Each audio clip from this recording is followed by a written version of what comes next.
ndagusaba gukora jeme, ndagusaba gukora na subscribe mu gihe uri musha kuri iyi chaîne ya Mr Vyanka Vyakunda.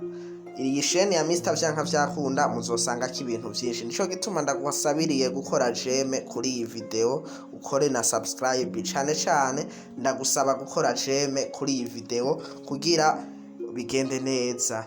Rero tugire Kristo kandi rero nje kubabwira ino nkuru y'ikino gitangaro cabaye mu gihugu c'u Burundi, cuno mwana w'umukobwa, muravyumva namwe.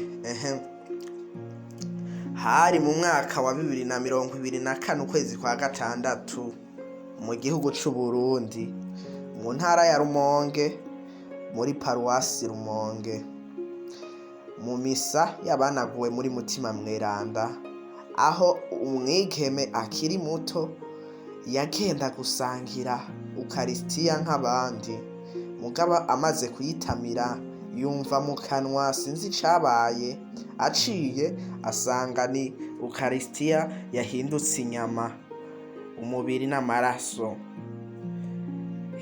Vyabaye ibitangaro, bagira ko bafata ano masanamu yaho yaciye ukaristiya yahindutse inyama n'amaraso.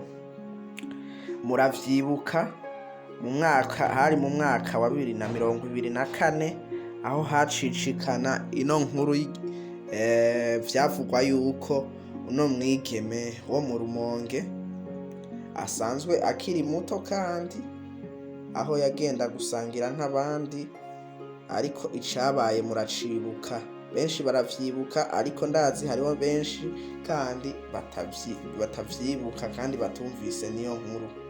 Rero ni mu Burundi twahora twumva ahandi habaye ibitangaro vya ukaristiya ngo yahindutse inyama, kumva za Paraguay, kumva za Brazil, za Italy, ukumva ngo ukaristiya yahindutse inyama.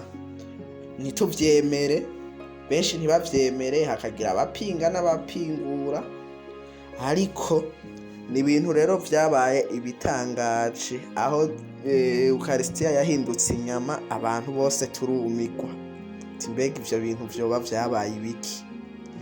Uno rero umukobwa amaze rero kuyitamira, yumvise mu kanwa habaye impinduka, iki kintu nashize mu kanwa ntigisanzwe.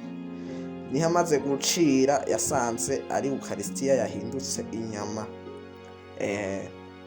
Rero amaze gucira aho hasi, baciye bafata ano masanamu muriko murabona. Nico gituma rero bavukanye ndababwira nti Yezu arakora kandi ni muzima. Hari abantu bumva ngo Imana ngo iriho, ngo eka ngo ntayihari, ariko nobamenyesha ko nimba utayemera, basi woyemerera muri iki gitangaro cabaye mu Rumonge cuno mwigeme.